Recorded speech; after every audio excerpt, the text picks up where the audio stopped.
And if a dog is aggressive and trying to defend you as a puppy, it's probably because you're not leading it well enough. So I had to learn, and Yeah. you helped me a lot with that. You're like, Yeah. you should watch that. That's gonna like Especially end before she got here. big, because she got big Oh yeah, fast. you can. It's like a Yeah. kid, right? If a kid come, like, say you don't ever stop that kid from hitting you when it's small, and even if it doesn't hurt you, and then that kid gets bigger and it just keeps hitting you, and you never told it to stop. Or even if you have to restrain it, it's easier to restrain a child than what you'd have to do to somebody stronger. And sometimes you need to for the kid's safety. Like, it's not always as bad as it Well, sounds. two But stories with her. I hadn't seen her in a while, and he's yeah, like, "Yeah, she's going after people."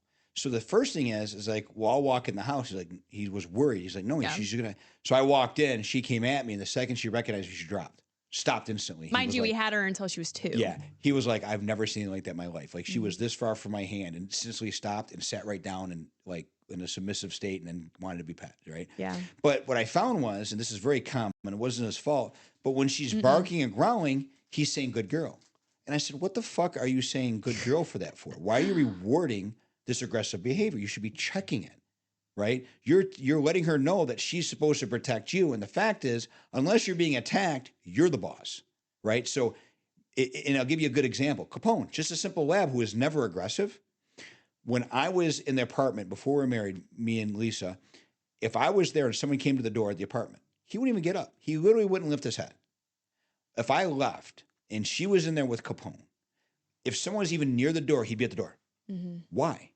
Because I was there to take care of the security. But he felt like when I wasn't there, she needed his protection. So he stepped up, and now he's on that door. But I never rewarded him for barking and going after the door. Vader, when he was young, he wanted to bark at people at the door. So what I did instead is every time someone went to the door, you guys would open the door, I'd call them to me. So then when he was older, when people were at the door or there was a ruckus, even though they're dogs, he would come to heel. And then I would go greet whoever was there with him instead of him intimidating the visitor. Right. And then, and also, to be fair, because he was protective of you when you were young, I always put him in a kennel when there was strangers around that might trigger him to bite, because I didn't want to have a bite on his record. Right.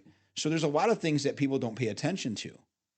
And Right. especially in his older years, like, he was actually in pain, and he came close a couple of times.